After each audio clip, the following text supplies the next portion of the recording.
the legend Claude G. So you're quite the cook. What have you cooked today? What do you have here on the oven? Come show us. Well, I got peas, pork chops, Come over here close and show us. chicken, anything you want. I'm the head cook here at Hardyville. Yeah. You know, I've been cooking all my life. I used to feed you boys. Till you got 16, I give you $5 every damn morning. I said, go into the grill. I'm tired of cooking. Right on. This food is fucking awesome. I mean, it rules. The beans are amazing. Well, them beans might talk behind your back, but who cares? Who cares? Yeah, exactly. One slipped out on me, you know, and I said, that talks pretty plain to be a hair lip. Oh, well, my dad, the legend Claude G, he's a glorious cook.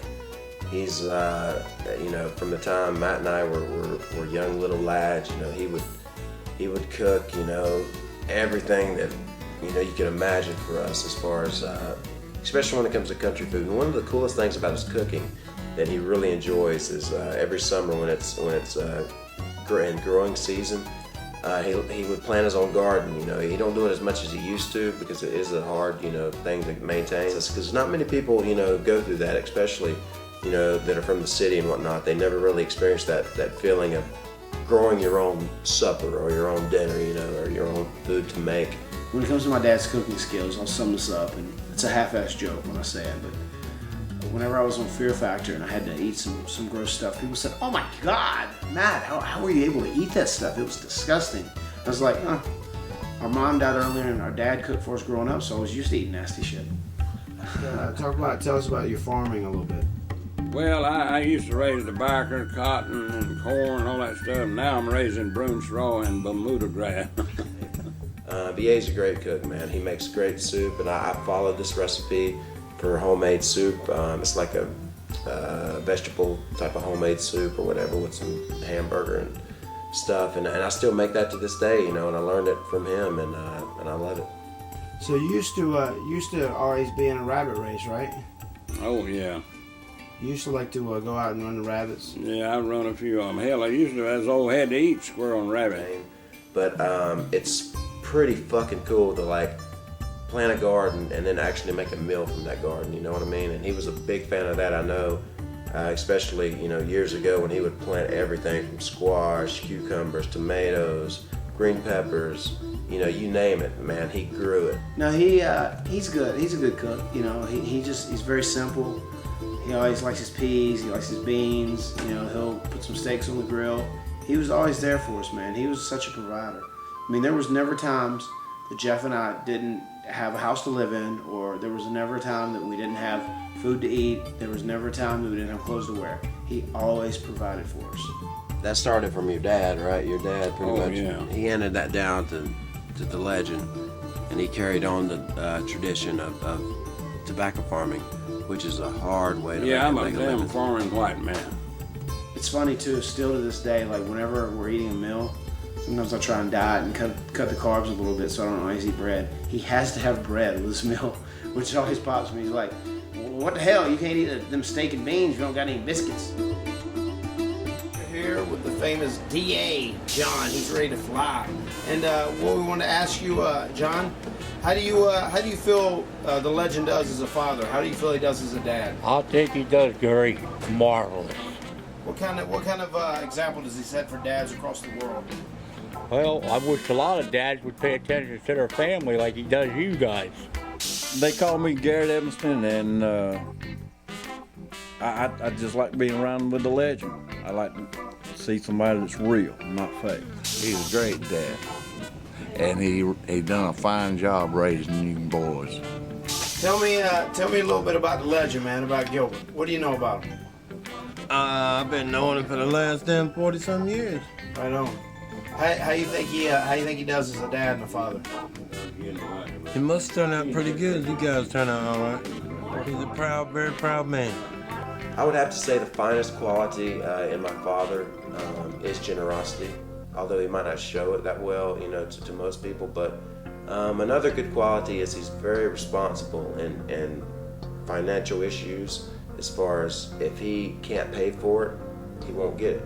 These young punks that fill out applications and get credit cards and go out and spend $1,000 and they only had 15 bucks in their bank account. And I'm just so glad we never were in that phase of financial, thought, that as if we could just take a card and go buy something we didn't have money for. And a lot of people say, oh, well, you need a credit card sometimes, but man, hey, I so believe if you can't pay for it, don't get it. He's just got a personality that's one of a kind, especially when he's in one of his good moods. Because I know Jeff used this word to describe him. He is very generous, and he'll go out of his way to help anyone. And it's funny now, in his older age, he's really mellowed out a lot, and he's really chilled out a lot. And I think one of the coolest things is that he is such a joker. I mean, like, even if he's around people that are in bad moods, he'll like put them in a good mood. First, I just want to ask you, what was it like being a father to two kids like Matt and Jeff? It was good. Talk about a little bit about the boys coming up. Well, I had to get on them once in a while and straighten them out. I never did whip them. I just sat them down and talked to them. If you were talking to people out there who don't really know Jeff, how would you describe him as far as being a human being and a son? Well, he's one of the nicest damn fellas ever been born. And, there's a lot of difference in him. I think the world of both of you, but you like that computer and stay on it, and then Jeffy likes to run the backhoe and the tractors, but you used to run the tractors when you was young.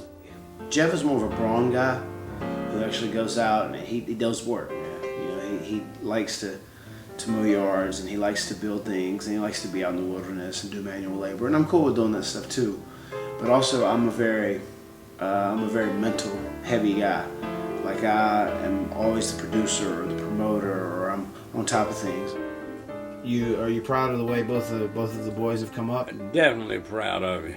Especially compared to some other people's children? Right. That's the reason I told you not to bite some of them back, And you told me later on that you thought it was hard on you, but you found out I was right.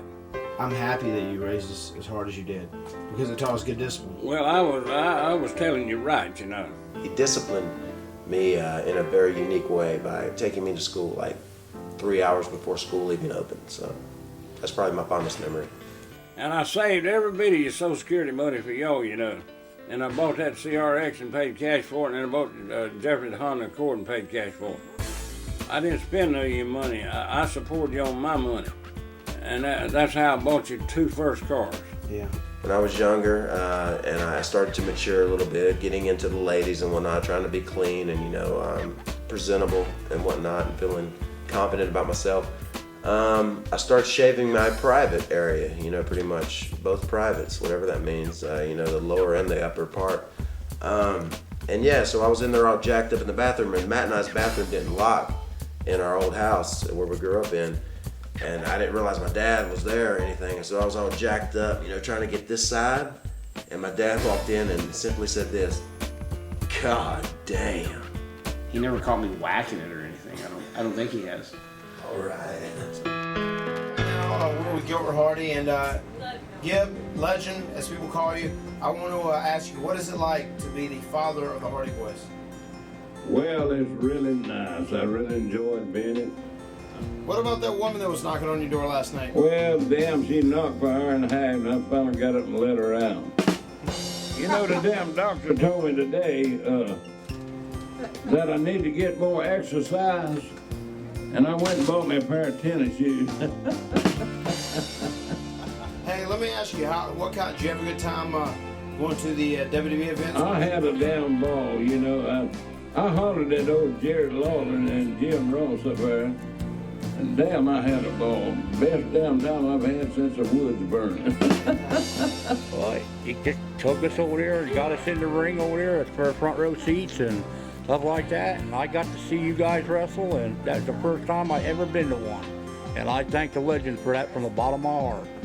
Tell me about your experience hanging out with the legend and going to the WWE shows. Oh man, he's it, bud. I mean, he's one of a kind. There's not another made like him. Yeah, we took some pictures of him with him and his boys, It was all great, It was like a little family get-together after the match. It's the best week I've ever had in my life. Awesome.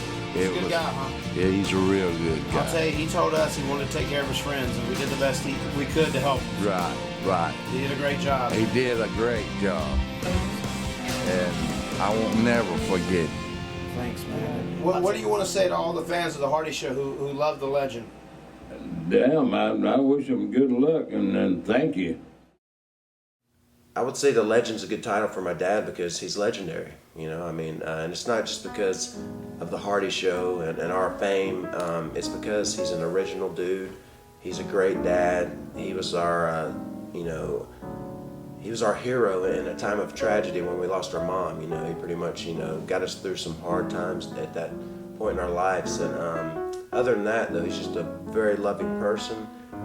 He's got that hardcore kind of love, because he's not the type of person to say I love you, and give you hugs and kisses, but like he shows in other ways. Like, for example, he'll come and mow your grass or drag your driveway, and that's his show of love to Matt and myself, because he loves us, more than anything, and he's so proud of what we've accomplished. Why do you think you have the nickname the Legend? Well, hell, I'm popular, and they name me what they're supposed to, the legend. Yeah, why do you think he's nicknamed the Legend? That's it. Legend itself. There's not another man made like it. Yeah. That's right. Well, first of all, legend it is a perfect word to describe our dad, and that's became his title. I think the Legend is a hell of a name for him, just because he is. Before there was the Hardy Boys, or Matt Hardy, or Jeff Hardy, or Version 1, or the Charismatic Enigma, Wolverine, High Voltage, the Hardy Show. Before there was any of that nonsense, I mean, he was out running the mill route, and he was friendly, he was talking to people, he was willing and dealing, and he's like a likable guy, man. People were really drawn towards him and his personality, and he knows so many people throughout the counties and throughout the state. He is legendary to a degree. So I think the Legend is a very sensible nickname. And then after people started learning he was the dad of the Hardy Boys, he went crazy. You know what I mean? He was real excited. So he's famous from episodes of the Hardy Show. He's famous from being on WWE TV, and he's digging life, man, having a good time. A funny story too, I'll never forget when the first time and only time that we've ever actually brought our dad in the ring at a live show at WWE. I remember helping him through the ropes, and I remember his hand shaking. He was nervous, and it's so weird. Like, we do it on a daily basis, and you just get used to it. And it's just like it's so crazy to see my dad, who's like this tower of strength, to be nervous, in doing something that we do on such a routine basis. And I remember I took the mic and handed it to our dad, and I was like, well, Legend, you got anything you want to say? Well, I've been drinking for 3 days. Yesterday, today, and tomorrow. And he got a huge pop. There you have it. The Legend becomes legendary once again. The Legend and his band, I'm not sure what the name of it is, because he's had a few different names, I think. But man, it's just pure passion, like you go over, a lot of times on Thursday nights if we're home, we'll go over and watch the Legend practice with his drummer and his guitar players, and man, it's just such a good time because you can sense so much joy in his face and so much passion whenever you see him performing in front of somebody and making them smile. Anytime you make somebody feel good, and so many people feel good from music, that's a plus. And like, Daddy's such a great entertainer. He's got such a strong voice. Sometimes you don't even need a microphone. He said, son, if you keep them hands clean, you won't hear them bloodhounds on your trail. But I fell in, bad companion, robbed a man down in Tennessee. Sheriff caught me way up in Nashville. Yeah, they locked me up and threw away the key. Must have washed my hands in a rubbish ring.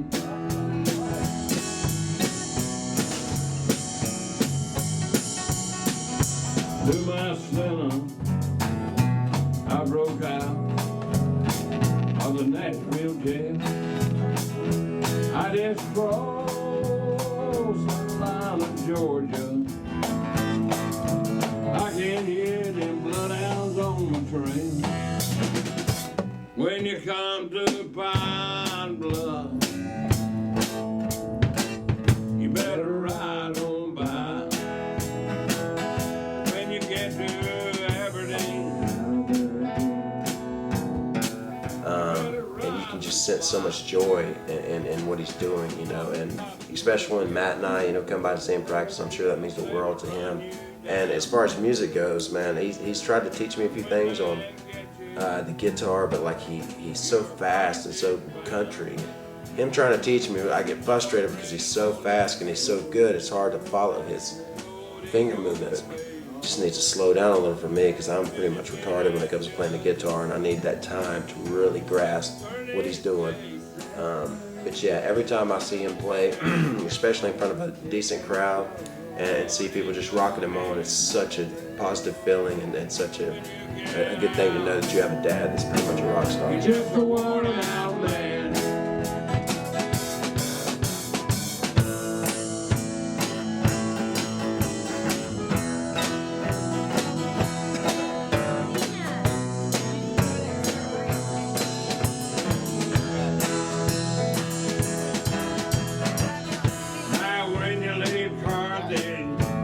Not be a fan of your dad's music. I mean, he's just an entertainer. You know, when you sit back and listen to him and his band play, you know, he's had so many different incarnations of bands, and his most recent band that he's got, where you know, I call them the Basement Boys. They'll join up and hook up in the basement and play a little bit. You know, he's just too much, especially once he has a couple drinks. You know, once he drops, has a couple drinks, he's ready to go. You know, he just chills down there and he gets on the mic, he tells his jokes.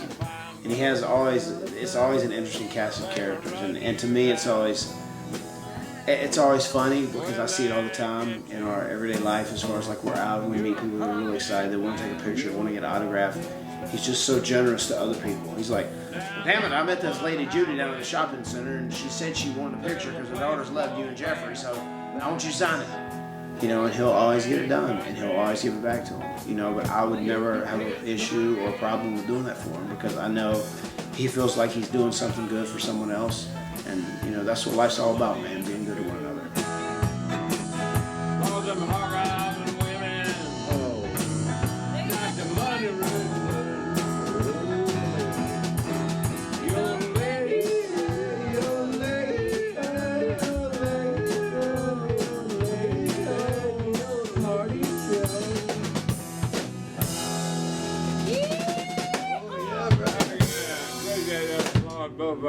We'd like to thank the legend for participating in this episode, and he is, I must say, a very, very wonderful father.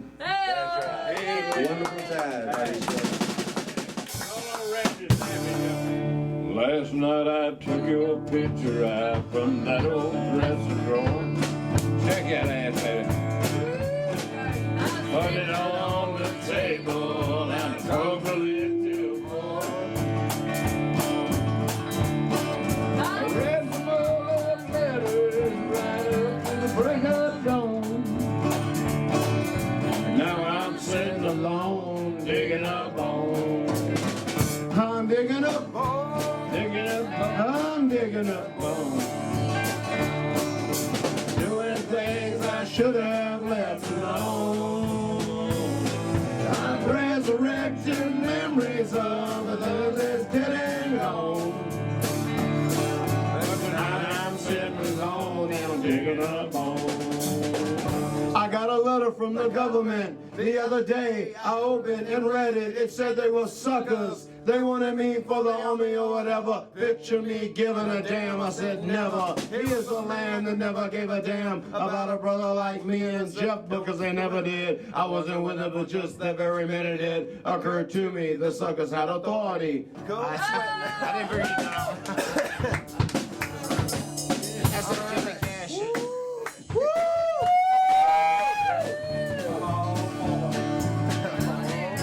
Come on, you people, and listen to me.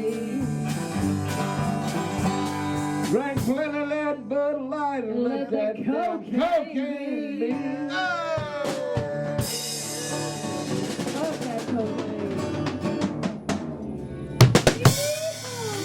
That's a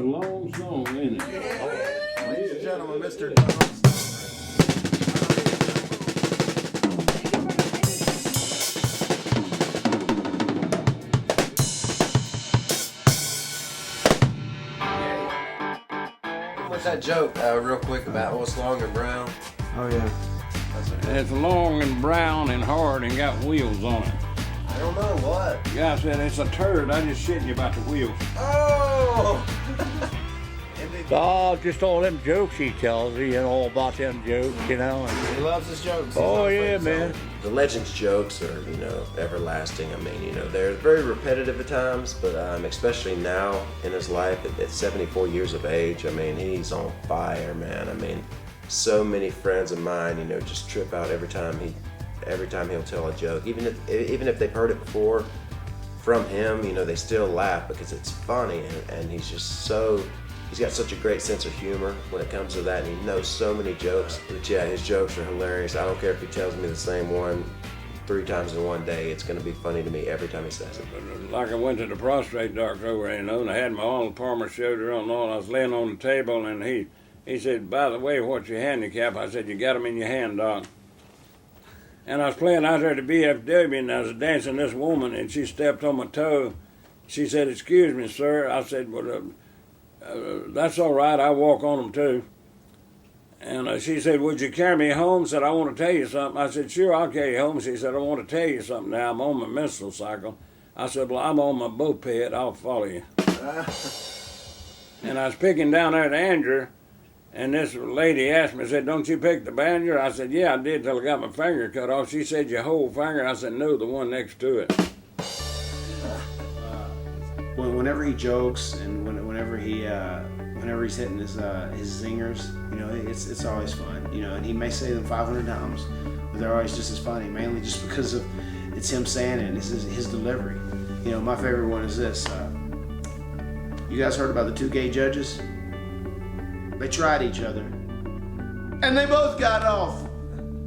I was playing on the streak out there in Southern Pines, you know, and somebody requested that Everest pressing number. You know, you ain't nothing but a hound dog. Yeah. I was shaking around, split the seat of my pants out. Yeah.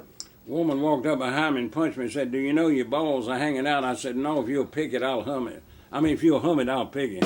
Oh! I also heard you just got out of jail last night, though. Yeah, I did. I screwed a pig and it squealed on me.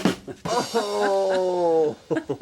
It's like bestiality and shit. Yeah. I think our dad was a complete disbeliever in what we were trying to do, especially during the times when we were doing independence. We were driving all around North Carolina, South Carolina, Virginia, wherever, you know, making nothing, you know. We'd be lucky if we had enough money to pay for gas to get home, you know, but like we were following our dream. And I'll never forget the times that Matt and I came home, you know, and we would be beat up. Sometimes it felt as if we had a broken arm or leg and just messed up from a match. And it was like, that shit ain't gonna get you nowhere. You ain't never gonna, you need to go take the civil service test and do something where you got benefits, you know, and something that, you know, will foundate you for life or whatever. But once we signed our developmental deal, you know, and once we got on TV, that pretty much opened his mind and made him realize, damn, my boys were right. They followed their dream, they stuck to what they wanted to do, and they've done it. Just as Jeff put it, I think he was a little bit of a disbeliever. You know, I don't think he was too high on it because, yeah, I think you got to look at it realistically. If you have kids and you love your kids and you don't know anything about the wrestling business and your kids are driving like 8 hours away and they're making like $20 and they're getting hurt, you got to go, what's wrong with these guys? You know, because you're going to be worried about them. Tell us a good story from when we first started wrestling. Well, I know when, Carl Salmons wanted me to take him to the wrestling match. And when he kicked Jeffrey on, Jeffrey wrestled Ray Ramon at 16, you know, told me he was 18, and Carl Salmon kicked him on the football team at Union Pine. And he's been asking me to take him to a wrestling match. I said, I can't do it, Carl. What's your favorite part about watching the boys wrestle? I just love to see them. After y'all go off, I don't care about watching wrestling. Of course, I like old John Cena, Triple H, The Rock. You know, he ain't got no personality. I don't care too much about him. I guess it's hard to have faith in the unknown, you know, when it comes to something like that. And I think at first he did, and he wasn't sure of it. But once things did work out, he did support us. Whenever we would wrestle at an armory or high school, he would always be there. He would always be watching. He'd always support us. He'd always want to buy a ticket too, I remember, instead of just letting him in free.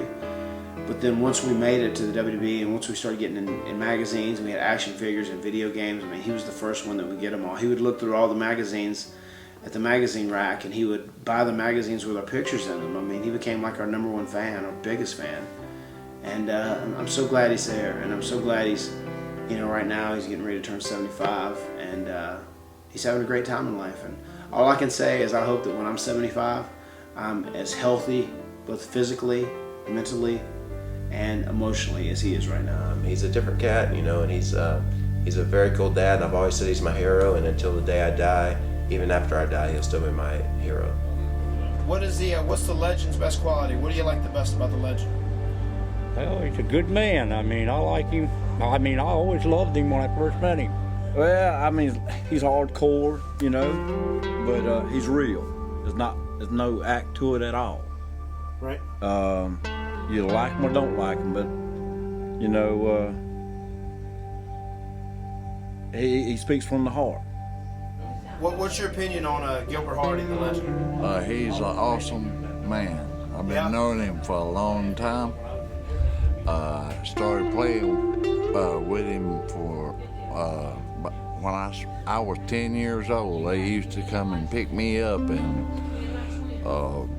carry me to play music with them. So he's really a good friend and an awesome man. What do you look most forward to daily and in life, you know?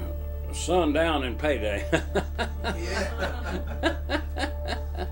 We were molded after him, and we would not be who we are if it wasn't for the Legend. I mean, period. If you had to go back and change anything, is there anything you change? Nothing. My boys turned out good, and so have I. Right on, rocking. And you're such an inspiration to me, Dad. And like I said, I'll love him till the day I die, and even after I die. You know, and, you know, he's my father forever, and the same goes for my mother. We didn't get to know her that good, but I'm sure she's shining down on us right now, and I'm sure, you know, she's just as proud as my dad as I am. I love him to death, and I think both Jeff and I were lucky to have a father that was that responsible and that was that good to us, and that was also that strict and that hard on us, because he brought us up in a way that was right, and he disciplined us, and he really instilled a lot of great values in us. And I don't think we would be the people that we are now. I don't think we would be where we are in the world right now and have the success that we've had if we didn't have that sort of raising.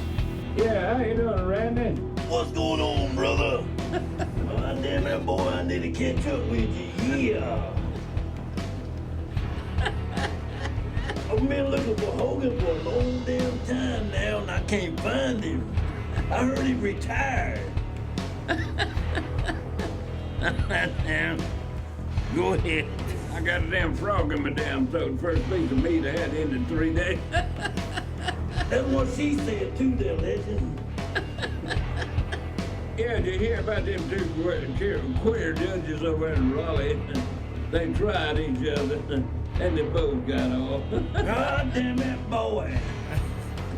Yeah. Let it all hang out. Keep on watching. It's going to get better and better. I'm going to be on there here shortly.